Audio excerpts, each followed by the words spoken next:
Good afternoon, dear friends. As we all know, this is a period of transition for the United Nations. The handover from one Secretary General to another is approaching. Many assessments of our work are being written and debated. At such a time, I thought it would be good for us to go back to the beginning and hear about our origins. For the circumstances of our birth, whether of people, institutions, or ideas, can be quite illuminating, especially if revisited from the vantage point of age and experience. And as you will see, there is far more to the story of our organization's founding than most of us know. Our guest today is Stephen Schlesinger, the author of The Act of Creation, the founding of the United Nations. Stephen is an acclaimed historian and expert in foreign policy. In the 1990s, I'm pleased to say he was one of us, serving as an advisor to Habitat. Today, he runs a World Policy Institute at the New School University here in New York. His book on the United Nations almost didn't see the light of day, not for lack of effort on his part, but because it took 2 years to find a publisher interested in our organization. That is all the more remarkable because this book takes us where no historian has fully gone before. Many books have contained chapters or passages on the San Francisco Conference. Some participants have mentioned it in their memoirs, but there has never been a comprehensive account dedicated solely to this landmark effort. The Act of Creation is that book filling a major gap in giving us the riveting story of our own organization. We learn, for example, of the intrigue and suspicion that permeated the proceedings, an early manifestation of emerging superpower Cold War confrontation. We watch a ballet of venerable diplomats and younger figures seeking to make their mark, and we see how perilously close the conference came to failing. But let me not steal Stephen's thunder. Before giving him the floor, let me make just one more point. His book is the work of a scrupulous, masterful historian, but it is also written with conviction, a firm belief that despite all the flaws and limitations that were evident in San Francisco, even in San Francisco, that the United Nations remains an essential presence in our world and must be preserved and improved. So thank you, Stephen, for that support and for joining us this afternoon. We look forward to hearing about your and our act of creation. So, Stephen, you have the floor. Thank you very much.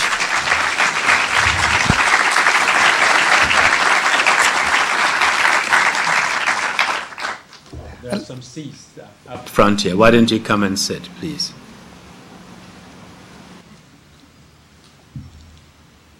I'd like to thank Secretary General Kofi Annan very much for that extremely kind introduction. I'm very pleased and very honored to be here today. This is really a very nice occasion to talk about where this great organization originally came from.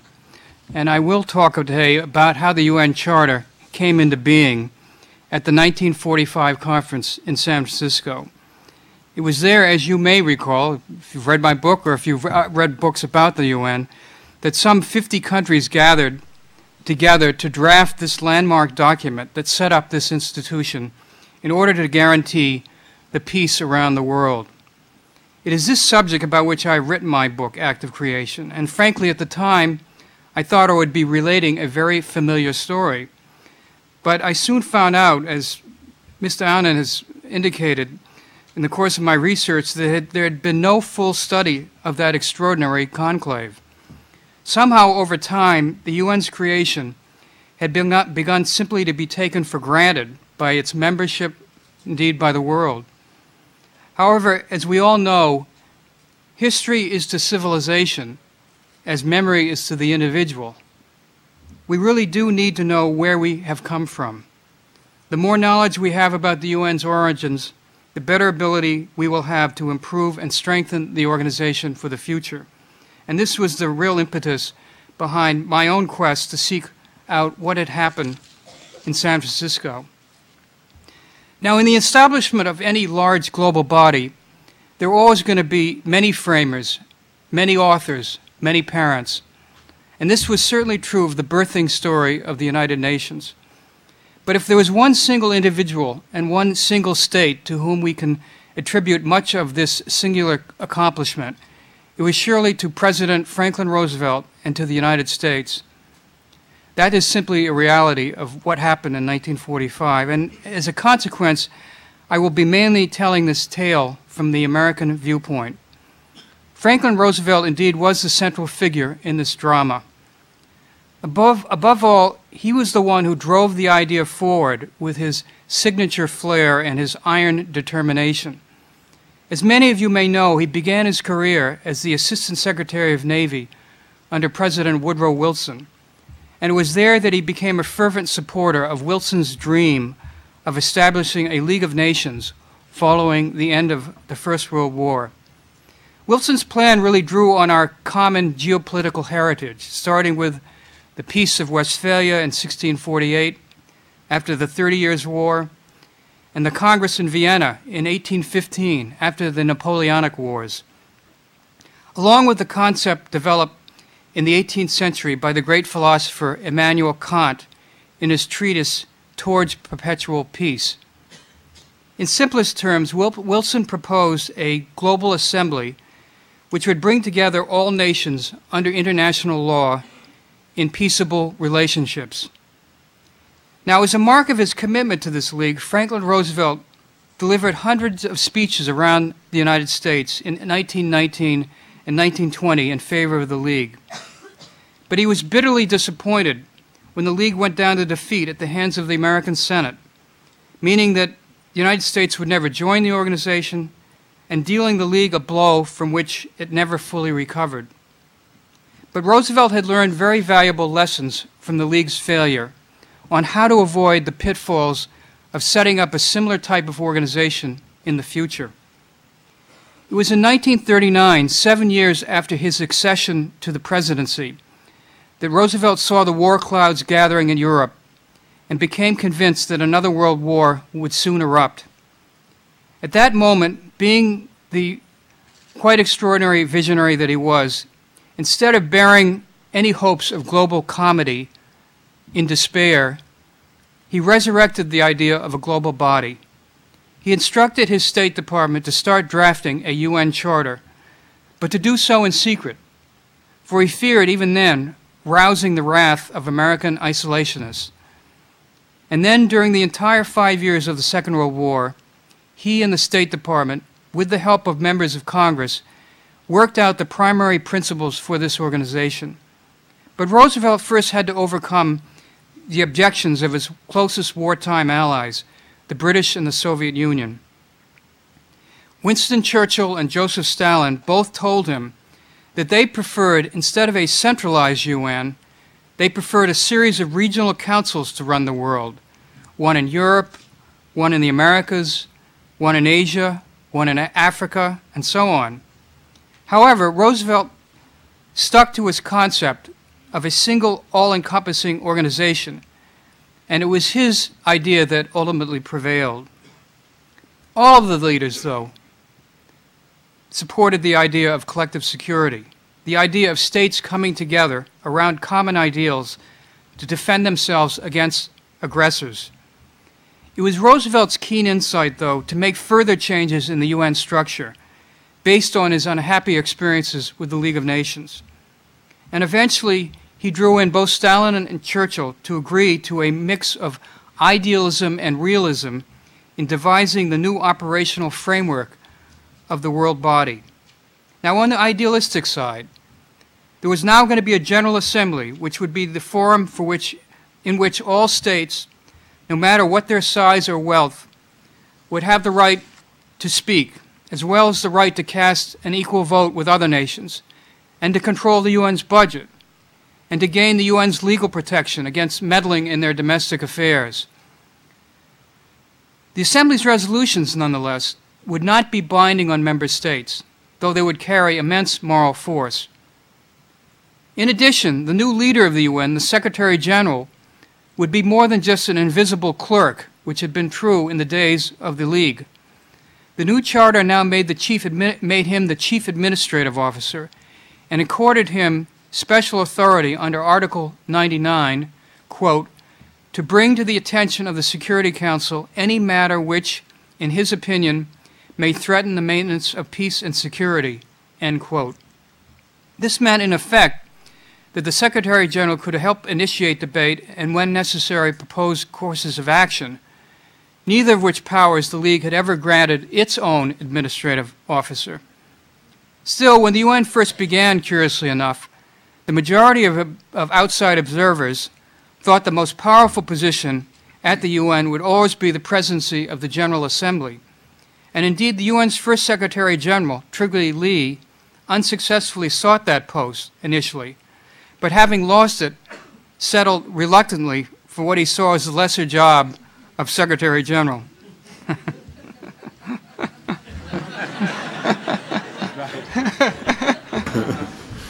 Now, on the realist side, the UN Charter attempted to reflect the political realities of the era. The Charter granted 5 states, the United States, the Soviet Union, China, Great Britain, and France, permanent status on the UN's Security Council, and most importantly, the veto. And then, of course, all the signatories to the UN Charter, all the member states, were now obligated to follow any Security Council decision, which represented a truly dramatic change from the old League, where its edicts were adhered to only on a voluntary basis. Now, the argument behind this provision of the veto was that only these 5 countries could supply the military troops, the equipment, and financing to undergird UN enforcement actions. But it was also a means to end the old ways that the League had conducted its business, where every nation had the veto in the League, and one rogue state could stop any action it disliked. Well, finally, Roosevelt had one other motive in mind. He wanted to assure that the American Senate would pass the Charter. And in his view, the only way he could do that was to guarantee that the U.S. have a veto in the final accord. Well, needless to say, the veto was a highly controversial decision at San Francisco, as of course it remains highly controversial today. Many smaller nations objected at the time to the limiting of the veto to only 5 states, or in fact, to the existence of any veto at all. However, in the end, both the United States and the Soviet Union made crystal clear that they would walk out of the conference and leave the UN if they did not get the veto. Given their collective fierce obstinacy, the smaller states dropped their objections and eventually accepted the deal, believing that it was better to have an organization with the Big 5 inside, even possessing the veto power, than to have them outside with no involvement in the UN at all. And at the very least, the big powers, by being within the UN, could at times be subject to the moral dictates of the organization. Roosevelt made 3 other consequential decisions at the time of the conference, which enabled it to be successful. First, he won Stalin's agreement to hold the meeting while the Second World War was going on. Now, why was that important? Roosevelt calculated that as long as the struggle in the wartime was continuing, all of the representatives coming to San Francisco would take their work more seriously. But the moment the war ended, most would return to their lands to start the reconstruction of their societies, their governments, and their economies, and basically let the UN slide away. So the wartime period for the conference was actually a very deliberate act on the part of Franklin Roosevelt. Second, Roosevelt made certain that the gathering focused only on signing a charter, not on a peace treaty. One of the League's principal weaknesses had been that at the Versailles Peace Conference, its very presence got entangled in geopolitical arguments over territorial boundaries and ethnic disputes, because, of course, the Versailles Conference did deal with peace and the peace treaty. And this entanglement proved fatal for the League in the end. Finally, for the consumption of his own public, Roosevelt insisted that the American delegation going to San Francisco be bipartisan, an equal number of Republicans and Democrats. Wilson had, for his part, filled his delegation mainly with Democrats, so that when the League of Nations Treaty came back to the U.S. Senate, the Republican Party felt it had no investment in its passage. Roosevelt thus enlisted, for the purposes of San Francisco, such well-known Republicans as John Foster Dulles, the man who was later Secretary of State under Dwight Eisenhower, Nelson Rockefeller, later Vice President of this country, Harold Stetson, a governor of Minnesota, and Senator Arthur Vandenberg from Michigan. Their participation gave the Republicans a huge reason to enact the final San Francisco Treaty. Lastly, Roosevelt poured an immense amount of U.S. resources into hosting the gathering in San Francisco. He flew delegations from war-torn nations around the globe that had no available transportation in U.S. military planes to California. He brought in Broadway theatrical craftsmen to design the glittering settings for the conference. He had draftsmen produce the logo and emblem for the UN flag and for its offices. The emblem, you know, of the round emblem with the flattened scope of the Earth. Yeah. It's on the piano. It's on the piano. Was in fact developed by these draftsmen out in San Francisco, with the garlands surrounding the Earth. The U.S. provided hotel rooms, escort personnel, food supplies, daily newspapers, even a library for the delegates. And in the days just before the UN meeting began, Roosevelt himself began to confide in his closest associates that he hoped to be the first UN Secretary General. So deeply was his heart set on its creation.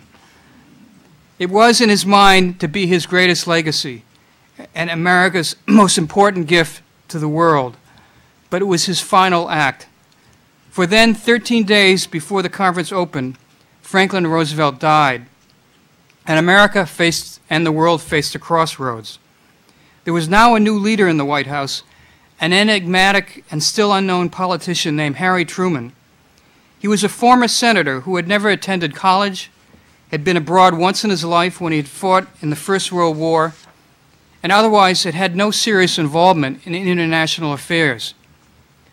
But this unusual man had carried neatly folded up in his pocket, since his youth, a poem by Alfred Lord Tennyson entitled Locksley Hall, which extolled the notion of achieving global peace through, quote, the Parliament of Man, the Federation of the World, end quote. Truman indeed turned out to be one of the great internationalist presidents this country has ever known. His very first decision as president was to instruct that the conference go forward. Later, he wrote proudly in his memoirs of his joy in giving that official order. In retrospect, it would have seemed, of course, an entirely logical thing to do. But Truman, at that time, really had a choice. He could well have said, at that moment, that the U.S. was not going to participate in a global body. Instead, as the most powerful country on the planet in 1945, Truman could well have decided to go down the route of supporting the so-called coalitions of the willing, a concept which today Washington is famously enamored of. But he believed that the world needed a permanent institution to guarantee the peace. Coalitions, in his view, might vanish or break up at any time, while the UN would stay on as a solid pillar of peace in stormy weather and in bright sunshine, in good days and in bad days.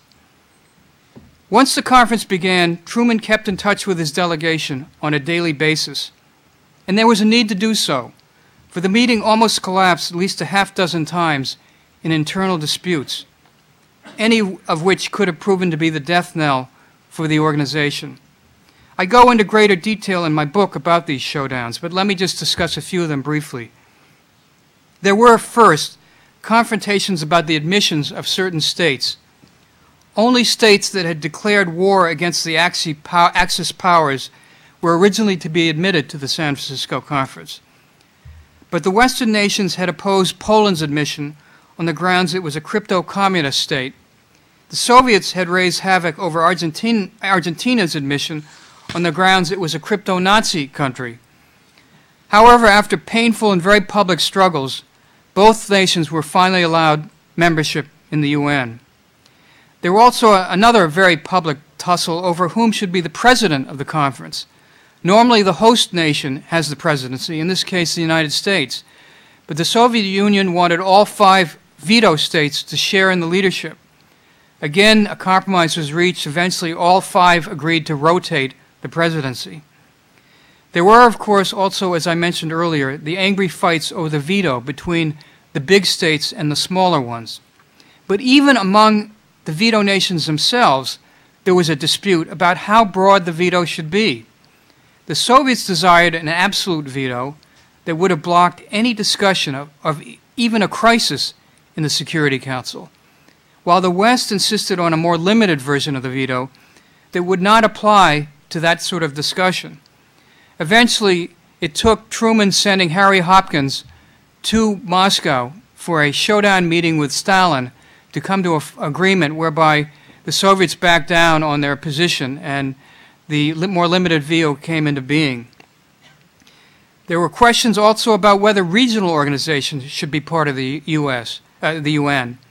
The Latin countries demanded recognition for their regional body, the body which later became the Organization of American States. They even threatened to leave the meeting if they could not get their way.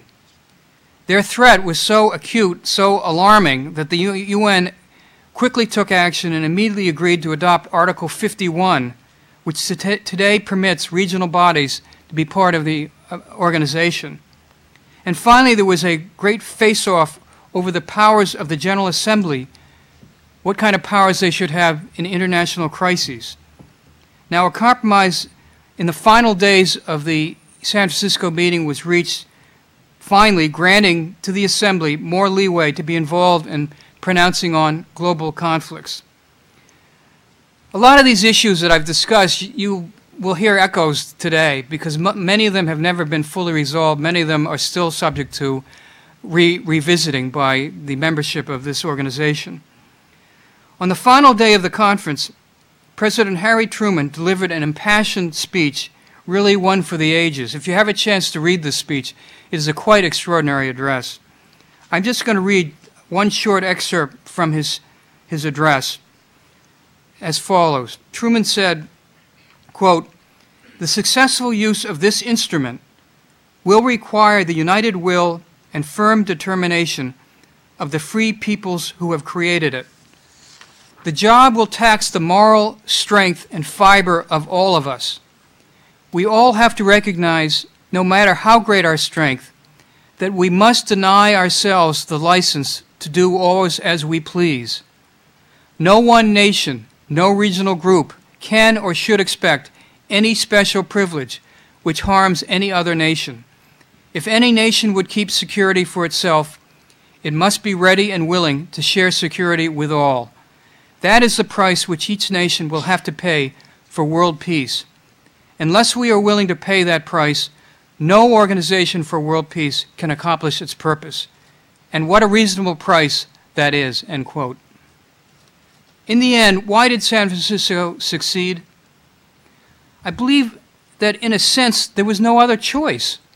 The mindset of the delegates in California in the spring of 1945 was almost self-evident. The planet had just endured the 2 worst catastrophes ever to afflict the Earth. The First World War, where some 30 million people died, and a Second World War where approximately 60 million people lost their lives. the delegates in San Francisco were simply not willing to accept the possibility of a third cataclysm. And this was even before they knew about the existence of the atomic bomb, which was not dropped until a few months later. So the delegates were single-minded about constructing a viable global institution that could head off further bloodshed and fundamentally save the human species from extinction. And so they signed the charter. And in the United States, just a month later, just 1 month later, the U.S. Senate passed the treaty by the extraordinary margin of 89-2. I'd like to see this treaty passed by that margin today.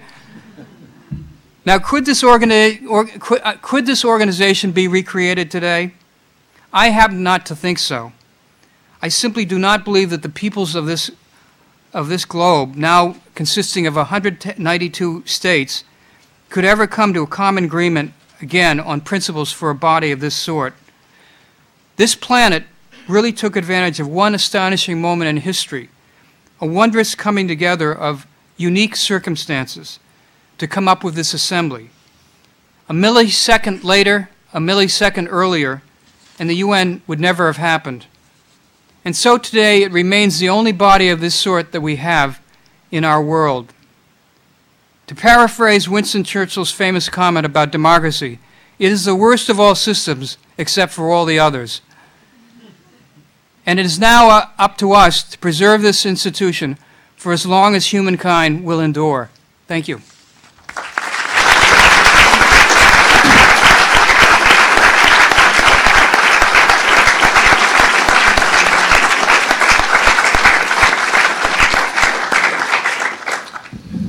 Thank you very much, Stephen. Dear friend, Stephen has agreed to take some questions or comments. Yes, Ambassador. I happen to be Ukrainian ambassador for representative. I read your book some time ago, and I remember very vivid passages on another hustle, the participation of Ukraine and Belarus in San Francisco conference. So maybe briefly, just your comments on that long history. And the second question is, as of today, how do you look at the Security Council controversy? I mean, the reform, is there a need? And how do you assess the veto as of today? Thank you. The question was about the issue of Ukraine and Belarus and whether they should have been admitted as a part of the delegations coming to San Francisco in 1945.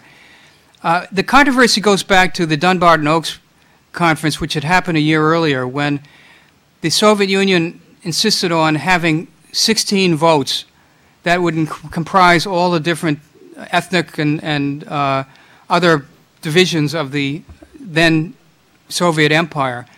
The United States and the West opposed that on the grounds that the Soviet Union should be no different than the United States and Great Britain and France. They should only have one vote.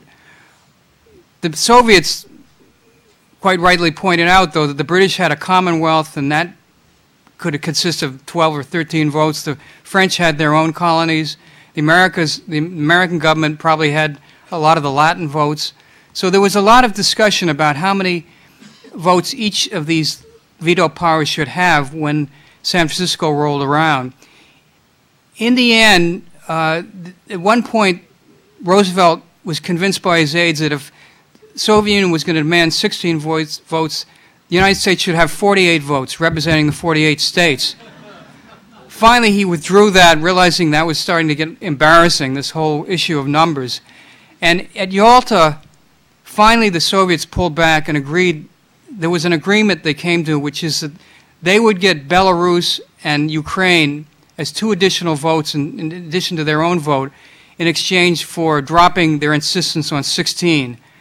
The reason given at the time was both that Belarus and Ukraine had been involved and shed so much blood during the Second World War that they deserved membership in the body. And so that became the deal that was worked out between Roosevelt and Stalin. However, it was a secret deal, and it only about a month or so before the San Francisco conference began, the deal leaked out and caused a great deal of controversy in the United States that the Soviets were getting 2 extra votes. But Roosevelt kind of waved it away and said, well, this is being his realistic side of things. He said, listen, it's all in the General Assembly. Those votes don't count anyway. And that was the way it finally was resolved. But anyway, that's a whole other issue. On the question of the veto power, I think this is an issue that is revisited periodically in the UN, and I think it deserves to be revisited. Clearly, the argument is that in 1945, the power structure of the globe at that time was very much different than the power structure today, and therefore, to give the UN Security Council more legitimacy, it would be very important to reflect the changes in distribution of power that are that are now occurring in our current time more fairly on the Security Council itself. The problem, of course, is how do you come to a compromise? How do you get an agreement which expands the Security Council and brings in more permanent members? And I can see from what happened in the reform movement last year that it's a very difficult issue which is going to take a long time to resolve, but I don't think it's going to be dropped. I think this is one of these issues that's going to be very recurrent and very much in the mindset of most of the delegates in the UN, and may eventually put enough pressure on the 5 veto countries currently on the Security Council to finally create the conditions for change. Yes, the gentleman at the end. Thank you, Secretary General. I wanted to know how China came on board as a veto power, because China was not a great power by 1945, but it was a potential power. But how did they come? The question is, how did China come into being one of the 5 veto powers, considered the 5 big powers? That's a very interesting question, because the same argument, he makes the point that China was pretty much of a war-torn nation at that time. A civil war was raging in the mainland. The same thing could have been said about France, which was also just recovering from the destruction of the Second World War. Each had a mentor that wanted to bring it on. In the case of China, Roosevelt wanted to have China on the Security Council because it had the largest population in the world. He wanted to have an Asian representative on the Security Council. And he figured that over the long run, China would redeem itself and become a great power. On the issue of France, Great Britain, Churchill wanted France on the Security Council because he felt that he wanted to have more of a European representation in a way of counteracting the Soviet presence. And so France became the other power that really didn't fit the profile of a great power at that time that was led on to the Security Council. However, France and China were latecomers to the banquet because really it was Soviet Union, the United States, and Great Britain that were making all the decisions that were leading up to the UN. It's those 3 countries that were fundamentally driving the whole business of what was going to happen in San Francisco. Yes, the lady at the back. Thank you, Mr. Secretary General, for bringing Mr. Schlesinger and making this lecture possible. What do you see in the future? What do I see in the future about the UN? Yes. You know, as the Secretary General well knows, and I've certainly seen it in my studies, the rumors of the UN's demise are highly exaggerated. I can't tell you how many times I've been told that the UN is irrelevant, it's not going to make any difference, that might as well pack up everybody's bags and go home. And then a crisis comes along, and where does everybody go? They go to the UN. I look at what happened in Lebanon. You know, there was no way of getting out of that crisis. Lebanon and Israel would have continued that war with no side winning, and there would have been no way of breaking the vicious cycle of warfare had it not been for this organization and for Kofi Annan. And the fact is that there will be lull times when this organization does seem to be very quiescent, doesn't seem to be doing great things, and that's because there are no direct threats to the world community that have to be resolved. Doesn't mean that many of the other agencies of the UN are not doing their work and feeding the hungry and trying to eliminate disease. But if you took the UN today away, what would you have? Who would be responsible for the 19 peacekeeping missions that are going on right now? Who would be trying to resolve crises that otherwise might spiral out of control? There is no other organization that plays this very distinct and unique role. And so I think even the Bush administration has come around to finding that the UN is a useful vehicle for trying to achieve ends that otherwise it could not achieve.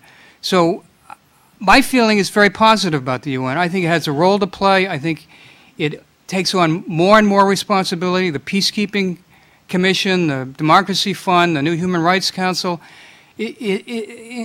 rather than shrinking in size or in proportions, it's actually grown in both influence and authority. And I think that's going to continue because crises are never going to go away. Yes, the gentleman in the sweater.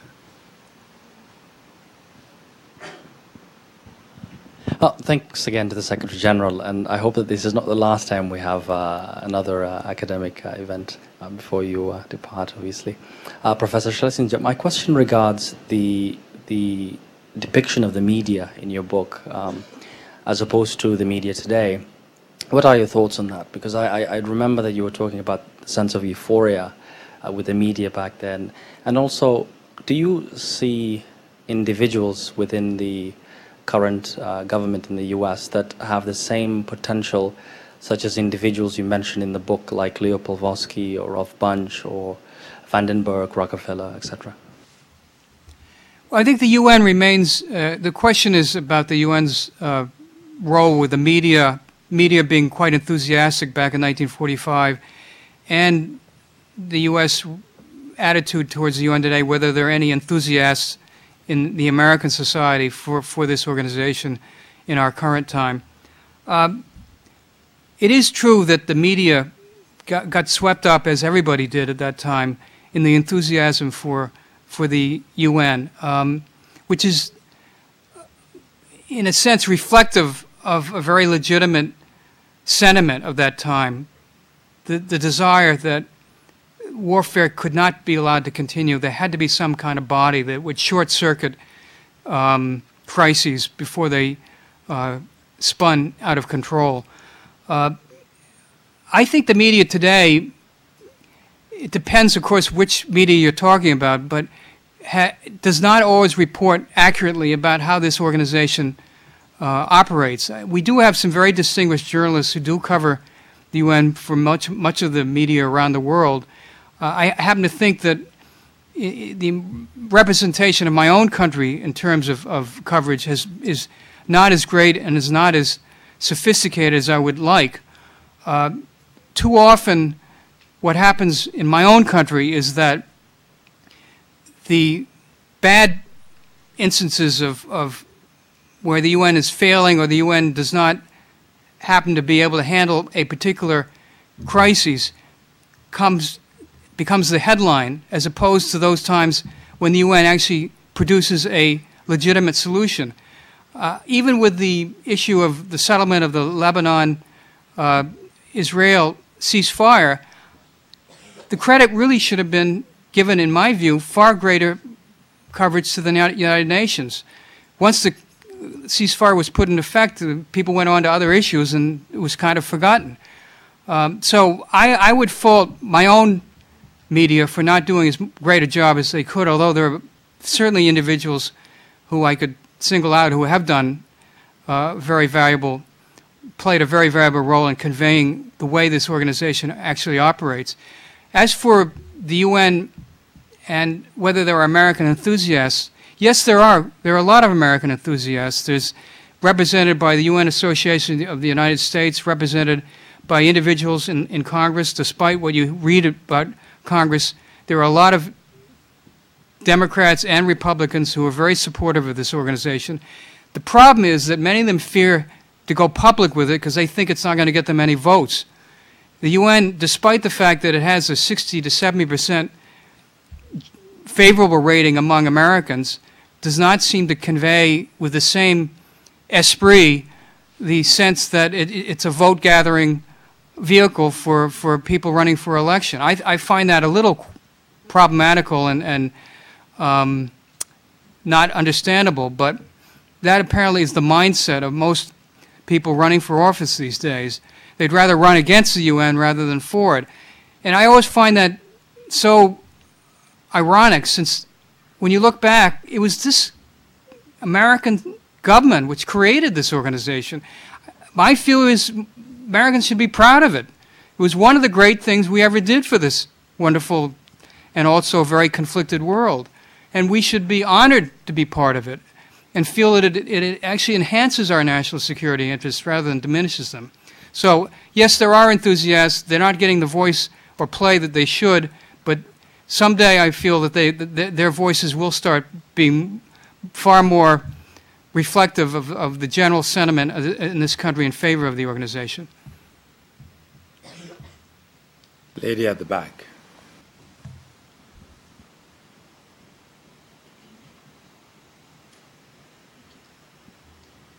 Thank you, Secretary General, for this lecture and for all that you've organized, and Professor Schlesinger. I read with great interest your book when I began my work here as an NGO representative, more so because I'm a daughter of San Francisco, and I learned that the first Russian and English edition of the Charter were printed on my grandfather's printing press. So it's been part of the lore of my family for a long time. But I was fascinated in your book how you recounted how FDR saw the importance of engaging civil society in the development leading up to the UN. May I ask you to say a few more words about that, please? Thank you. One of Roosevelt's great innovations was to permit the participation of NGOs in the proceedings in San Francisco.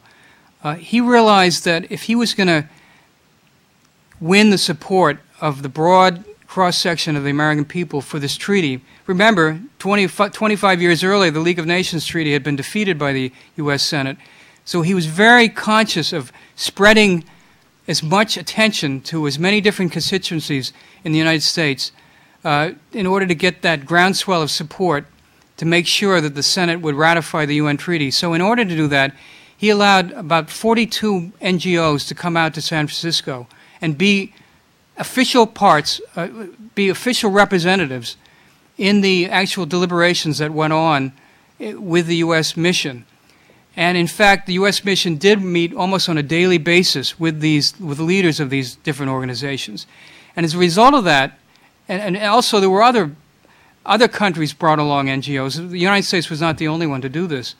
But as a result of the participation of the NGOs in San Francisco, it became enshrined in an article in the UN Charter that allows UN NGOs to participate in the work of ECOSOC, and that has been a very much of an established pattern ever since. And I know under the Secretary General Kofi Annan, this has been broadened even more to business and to lots of different other constituencies which have not had prior representation in the organization. It can only strengthen the UN to have as many different routes and participants to make this body legitimate in the eyes of the world. So this was a very important part of what happened in San Francisco. Thank you. Yes. You spoke of the sponsorship of France and China. Roosevelt also sponsored another country, Brazil. Why did you have to relent on that eventually? Yes, this is true. During the deliberations about who should be on who should be the members of the permanent 5 at that time, there was a thought at one time there'd be a permanent 6, and that would have been Brazil. And Roosevelt was pushing this very hard because he felt there should be some representation for Latin America.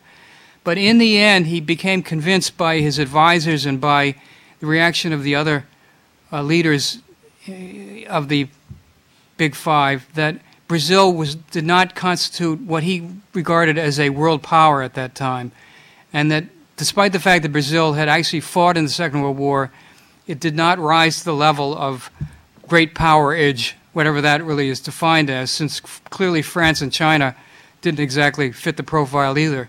So Brazil, unfortunately, bit the dust and never made the final five. Thank you. Yes. Thank you, Mr. Secretary General, for the chance to ask a question, and I'm sure you know what I'm going to ask about. Now, world wars, Lebanon, are problems started by man that can be ended by man. But some problems are started by man but are taken out from his hands. And I mean things like global warming, certain genetic changes, new microbes and things like that.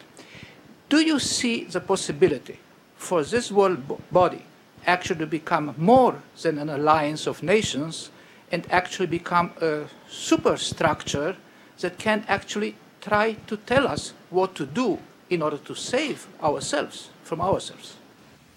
Well, I think the question really boils down to whether you can see this as a kind of world government. I don't see it right now.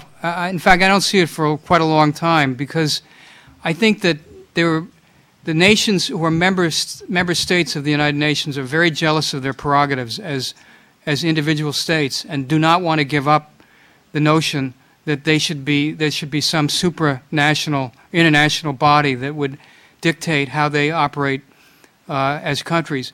However, we have seen the first fledgling type organizations that are doing that very same thing, except on a regional basis. European Union is a good example, or the African Union, or the Organization for American States, all attempts to provide sort of rules and regulations on how those countries operate within their regional framework. So yes, there is certainly precedent for that developing on an international stage. And certainly right now the United Nations does have a relationship with the parliaments of the world. I think they meet 2 or 3 weeks before every conference in the fall, before the General Assembly meets. So there is a kind of interaction that goes on all the time in that sense.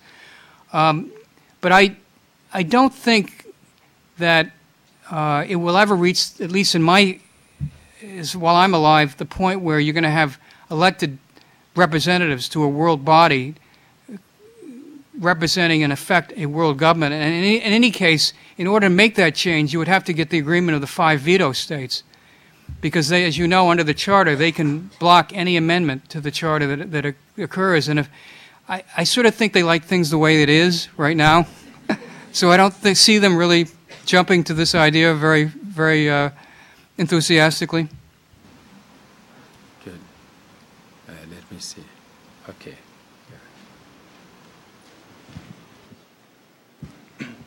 Right. Thank you both very much. My question is actually, when you were talking about with the improvement upon the League of Nations from the role of the leader as sort of the powerless clerk, and how with the United Nations, how we've gone so far to improve that. And I think the Secretary General has done an extremely commendable job in further expanding that role. And my question for you is exactly what sort of things at the beginning of the foundation of the organization were done explicitly to improve, expand the role, and then also if you could point to sort of predecessors of the Secretary General that further expanded and did move things in that direction to give the Secretary General more power. Well, the question is about how the Secretary General's power, written into the original charter, but not really sort of fully formed, gradually developed over the years. There was one final famous occasion when Trygve Lie, then Secretary General, wanted to bring an issue to the attention of the Security Council, and the Security Council tried to turn on him and prevent him from doing so, and he insisted that he be allowed to do so, and finally whatever the members who didn't want him there sort of backed down. That kind of constituted a real shift in power in terms of where the Secretary General role would be, because until then, it was not still very clear how much real authority a Secretary General would have. People were still remembering what had happened under the League auspices. And then over the years, it became clear that as these crises evolved, you couldn't, particularly if there was two countries, one on one side of the dispute and one on the other, you had to have a kind of neutral arbiter, somebody who had good offices that could offer a place to work out some sort of settlement. And it became increasingly clear that the Secretary General was the person to whom people could turn, particularly when you had the old Cold War period between communists on one side and the democracies on the other. So the role grew greater, and over the years, as these crises ebbed and flowed, the Secretary General's role, I think it would be fair to say, ebbed and flowed with him, but his ability to offer the good offices of the Secretariat only were augmented as the decades passed. I'm sure that the Secretary General could talk more fluently and eloquently about this than myself, but I think that's sort of pretty much the way it developed. You have to keep pushing the envelope sometimes. Yes. Yes. Would you briefly comment on the advantage or disadvantage of having Asian or Korean Secretary General for this work organization? The question is the advantages or disadvantages of having a South Korean as a new Secretary General. Well, I can think of one immense advantage right now, which is that the North Koreans have just exploded an atomic bomb, and clearly somebody who has knowledge of the North Koreans comes in with a special expertise that would be very useful in dealing with this crisis as it unfolds. But it did also seem legitimate that an Asian should be the next Secretary General. I mean, there's been a kind of informal arrangement or agreement among the membership of this body that there be a rotation of the Secretary General between geographical regions. And Asia did have the next slot on that rotation. So from that point of view, it also is a good thing that the South Korean got the position. And more importantly, that South Korea was not vetoed by any of the 5 veto countries, because if you're vetoed, you got no business being on the Security Council as Secretary General at all. You have to have support of those 5 countries if you want to be an effective leader of this organization. Take a couple of to the back, all the way.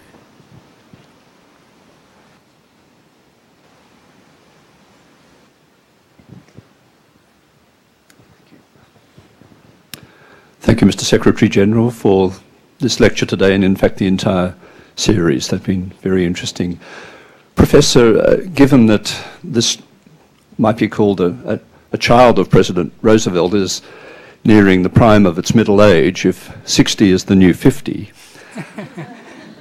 can we gain any insight from history and writings at the time as to what President Roosevelt might think of the organization as it has developed, and whether there's any insight into how the organization might consider reforming itself, assuming that the structure and management practices have evolved a great deal from what was in place in those heady early days. From my reading of Ralph Bunche, it seemed that there was very much a can-do feeling, that anything was possible, and there was probably much less formality than necessarily adheres to this mature organization today. Thank you. Okay, the question about whether Franklin Roosevelt, what he would think about the UN today. I think Franklin Roosevelt would be applauding what's happening in the UN today. I think he would have looked at the Secretary General's reform package of last year as very much in the tradition and in the great historical tradition of what the UN is all about, because he would have seen that package of reforms as necessary to make the organization relevant and contemporary for what is going on in a very conflicted world we face today. He would have been very pleased, I think, for the setting up of the Peacekeeping Commission, of the Democracy Fund, of the Human Rights Council. All of those were tokens of what he regarded were crucial to the give full meaning to the UN Charter. I think he would have been quite discouraged, frankly, by the attitude of the current administration in Washington towards the UN, a kind of mix of indifference and involvement, and then more indifference and more involvement, and then more indifference. I think he would have felt that America's destiny lay with working with this organization, and that sustained involvement would be not only helpful to the UN, but also to the national goals of this country. And I think finally he would have been very supportive of the 10-year term of Kofi Annan. I think he would have felt Kofi Annan very much fit the profile of what he regarded as the single most important qualification for being a Secretary General. That is to be a moral leader. And I think that he would have been very pleased with Mr. Annan. Thank you. Thank you. Thank you very much. Good. Thank you. One last question and then we break. Okay, we take two. One there and one there. We take both of them together. Thank you, Mr. Secretary General. I'm grateful to you for this series of lectures, and I'm happy to see you, and I hope I will meet you before you leave. The professor, on account of your erudition and thorough knowledge of the topic at hand, I don't regret missing my lunch in Ramadan. Back to the topic of veto. You said that the League of Nations, every nation had a veto and a rogue nation could use it left and right. In addition to what you have just mentioned about reform of the veto system, I wonder whether you have specific ideas to curb the excessive use of veto, because right now there is no limit to use the veto. Any nation can use, any of the fives can use the veto roguely enough to disrupt and corrupt any process or any decision. We have all nations enjoying the veto power in the Fifth Committee. Do you have specific ideas to lure those 5 members to budge a little bit, especially when we have the rules of procedure still provisional in the Council after the lapse of 61 years? Thank you. And then we take the last one. One more question then that will be the last one.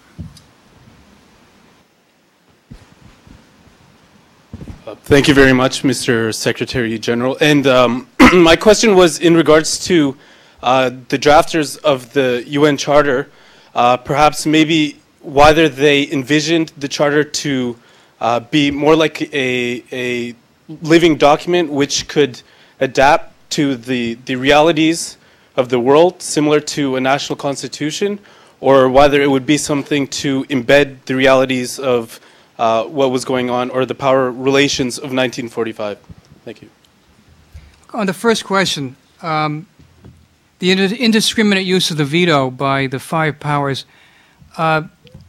yes, you know, the veto is a quite extraordinary weapon. I mean, when you look at the Charter, you pretty much can, except for blocking discussion on the Security Council, you can, where you're not allowed to use the veto, you can pretty much do a lot of damage to this organization if you wanted to. Or you can certainly prevent a lot of things from happening. I think the discussion of the veto will not end, and certainly has not ended, just because the reforms didn't work out last year. There's already been some discussion about having semi-permanent membership, 10-year membership.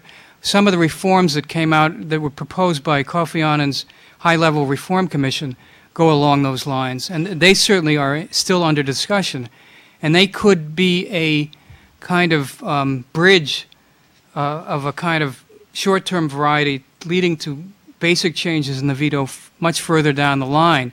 So I wouldn't rule out the fact that you might have some movement in terms of surely adding on 4 or 5 additional 2-year rotating positions, but at the same time 5 or 6 semi-permanent positions which would last for 10 years, and then there'd be elections for the next round of semi-permanent memberships. And that could be a way of gradually changing the structure of the Security Council to make it more reflective of the actual distribution of power around the world today.